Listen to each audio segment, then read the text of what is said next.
Hello and welcome to the South Dakota Healthy Nutrition Collaborative's webinar From Voice to Influence, Navigating Advocacy and Lobbying. We're really excited to have Tony Burke from the American Heart Association Regional Team Lead for South Dakota, North Dakota, and Nebraska join us today to present on this very important topic as we're leaning into session for South Dakota. Thanks, Tony. Morning, Jennifer. Appreciate the opportunity. First and foremost, I want to recognize, looking at the participant group, there's definitely some elected officials and also past elected officials and people that work in the same space as I do, and certainly would welcome their comments and feedback as we go through the conversation today. It's really great to see some strong people that know how to do this work and the difference between advocacy and lobbying. But we do this presentation quite regularly to empower our our volunteers to understand how they can communicate with elected officials in a way that is productive, both for the elected official and for the advocate themselves to get their message across. You can go to the next slide, Jen. Just want to be quite clear, I'm not a lawyer, so I want to make sure that as we're communicating through this topic today, certainly reach out to your own organization and what their internal policies might be. This is not legal information, although it is presented to us internally from our lawyers at the American Heart Association, but please do consult with your own lawyers, your own organization, because this is really not legal information. So next slide. So we like to say at the Heart Association that your voice equals advocacy, but does not equal lobbying. There's a lot of confusion around these two things in the gray area that really is that hashtag through the equal sign. It really is important to know the difference when you are activating. Everybody can advocate. That's the reality. But some people feel that they're state officials, or if they are working for certain organizations like a 501c3, that you can't advocate. It's not really about you can't advocate. It's more about the lobbying space. And that's where we're hoping to work through today. So next slide. So our goals today is just to understand what advocacy is, understand what lobbying is, and then how to use your voice. So what is advocacy by definition for us? It's public support for a recommendation of a particular cause or policy. This is a very deliberate process. It's a lot of education, a lot of information for decision makers. We particularly focus on evidence-based change. So we look at all the research evidence that we have that this is a good policy to work on. It's good information. We want to be a trusted partner to legislators and elected officials. We want to make sure that we're giving all the right information that we have at that point in time.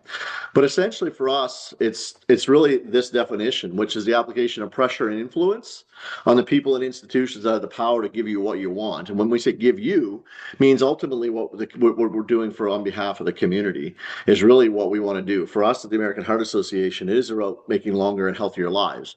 And a lot of spaces we work in, we're raising our voices up for not only ourselves, but also for the people that can't raise their voices up. So 3 key questions. What do you want? Why do you want it? And who has the power to give it to you? What's interesting in this space, a lot of times, it's not necessarily an elected official. It could be an elected official's personal advisor. It could be somebody that they trust. It could be, somebody that's in their lives that's really important to them. So really, we do a lot of what we call power mapping. And really is understanding what those relationships are, who has the relationships, and how can they influence the decision maker through these conversations. Next slide. So what is lobbying? That's when you start to seek to influence the public officials on an issue. So direct lobbying is me reaching out to Governor Roden, for example, and saying, I would like you to do A, B, and C, and D. Can I count on your support? That is direct lobbying. That is not advocacy. That's direct lobbying. Any member or employee of a legislative body. So when we start talking to state staff, whether it be the Department of Health or Department of Education, we're asking them to do something. That also is lobbying. Next slide. So what is grassroots? That's a lot of, there's what we call grass tops and grassroots. And it is really about a public influence through various channels through our advocacy efforts. It focuses on specific legislation, and it also is asking somebody to act. And I think that's what's key is When we're differentiating between advocacy and lobbying, we are asking somebody with the power to do something on our behalf.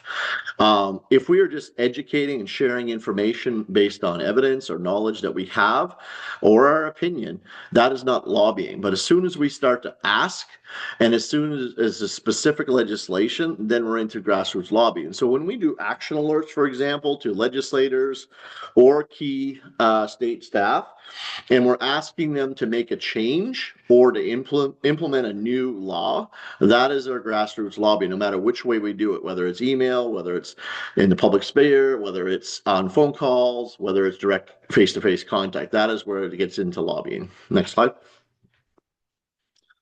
So non-lobbying, some examples, broadly communicating. Quite often you will see ads that we may issue. And if you really look at the details of the ads or details of the paperwork, we're not asking anything. That is one of the key factors. We are actually just educating and informing. There's no call to action. It's just saying this is what we believe is the next best step. This is what we believe is evidence-based and research-based that we should be doing. And we think it's really important for the general public to know it. Now, if some of these documents or ads are used broadly, you can bring that to a legislator. That's not lobbying. That is non-lobbying. And again, it's bringing it to their attention. You're not asking them to do anything. You're essentially showing them what's already been broadly distributed to the public, making sure that it's in front of them. Next slide. So for example, this slide right here, probably hard to see, but I guess my question is, if you want to put in the chat, yes or no, is this actually a lobbying document? And I don't think I can see the chat, Jen, so if you just, as people are reading it, if you want to just let me know what people are thinking. Yep, will do. If they can read it. I mean, it's pretty small, so.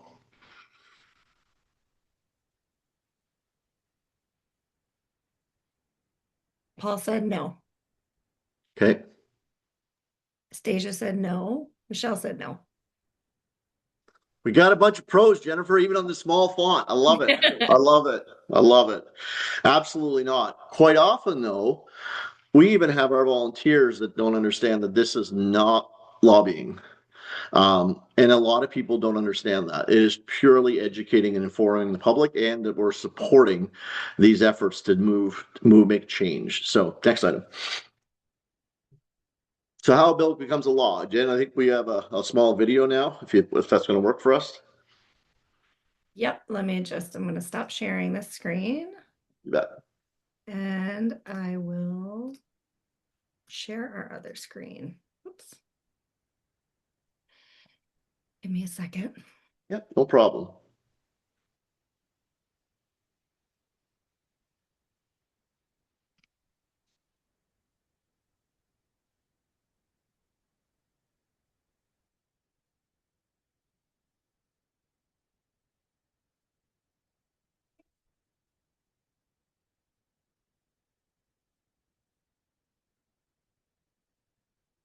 There's more to know about the US government besides who's living in the White House.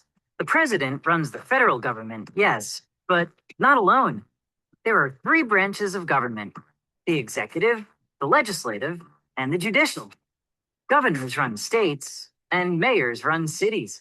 Got it?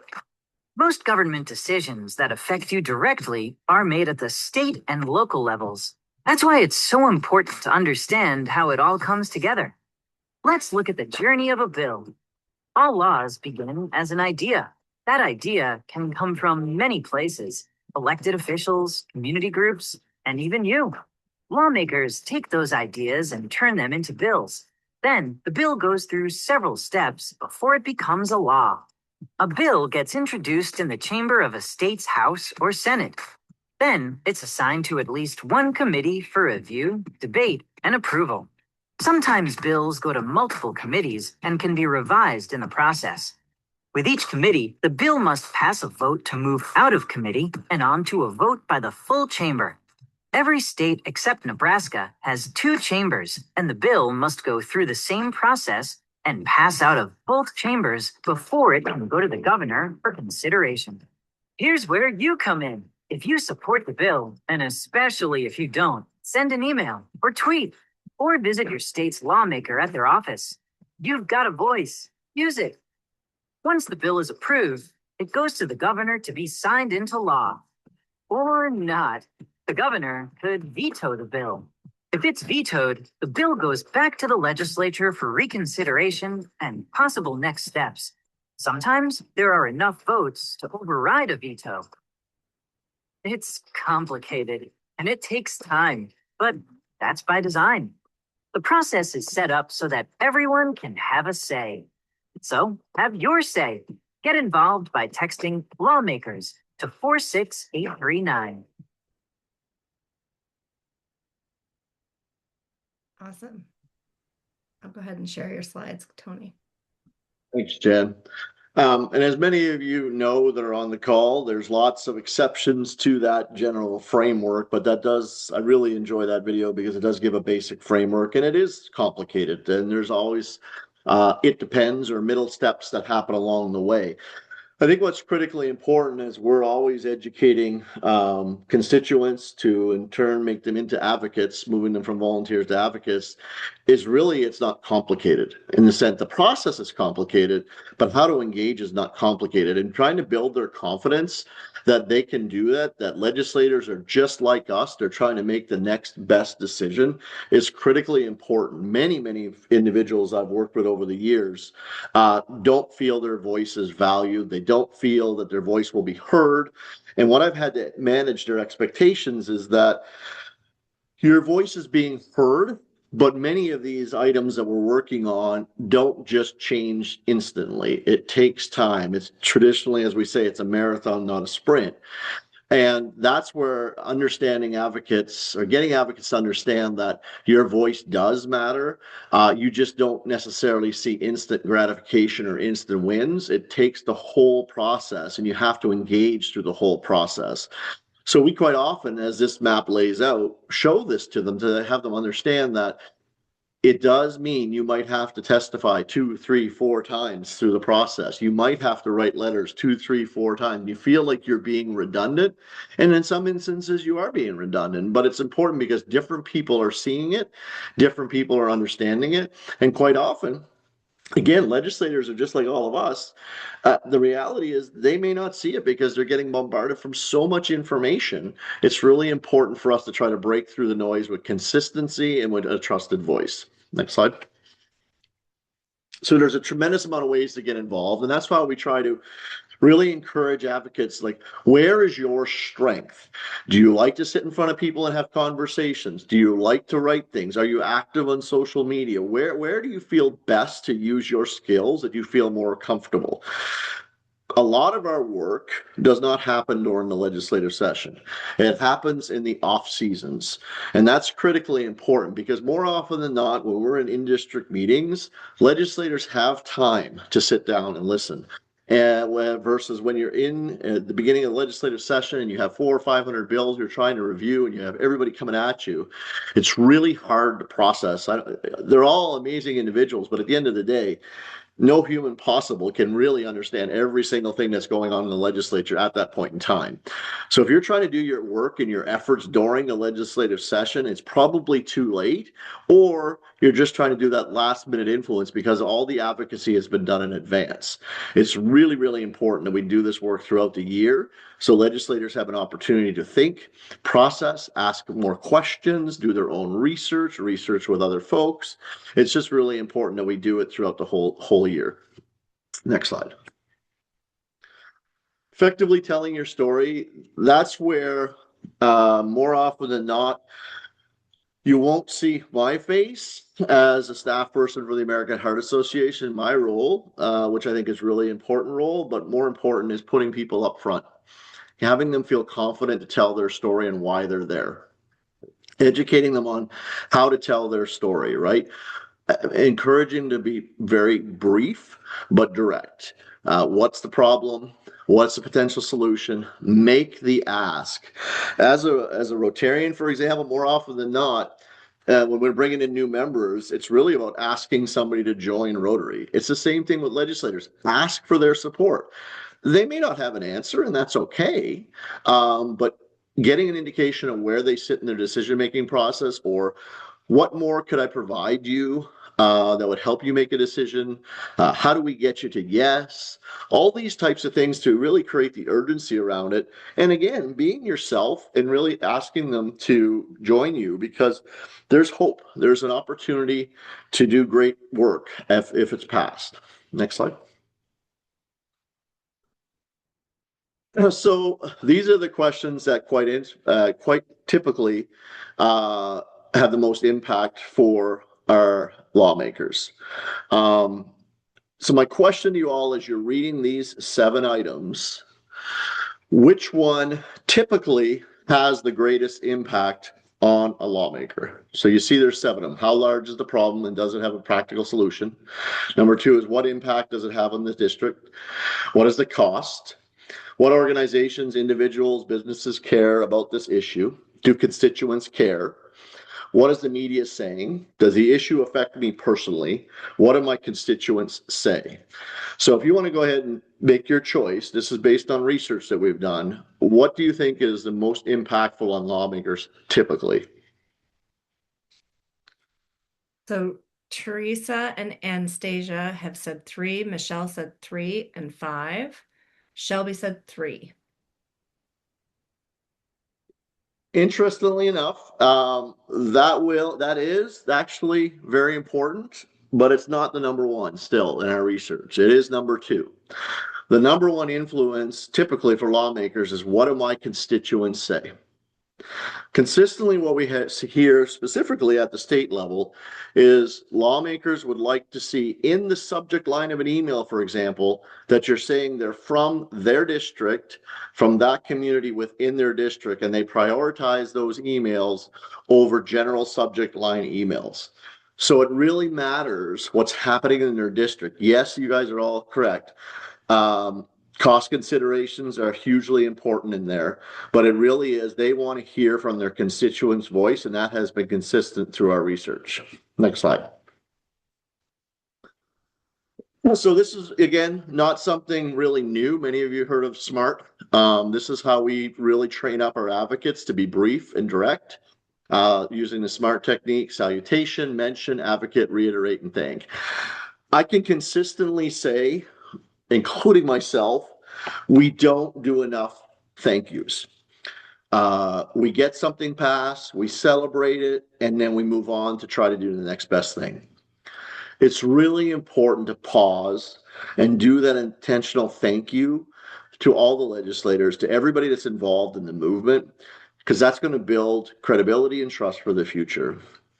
Too often we just want to jump to the next thing. Society nowadays is very, very direct, very fast and fast paced and fast moving. However, we have to take time to pause. And whether it's a handwritten note, whether it's sending something in a mail format, what I've come to learn is that, yes, old school mail is breaking through the noise a lot of times. How many people here are excited to be getting something in the mail and opening it up? We forget what that feels like. What I've come to learn, a lot of legislators, they really appreciate that. It's not just a thank you via an email, it's something personal. So among all of these things, which are critically important, thanking them for their time and thanking for their service intentionally is really important.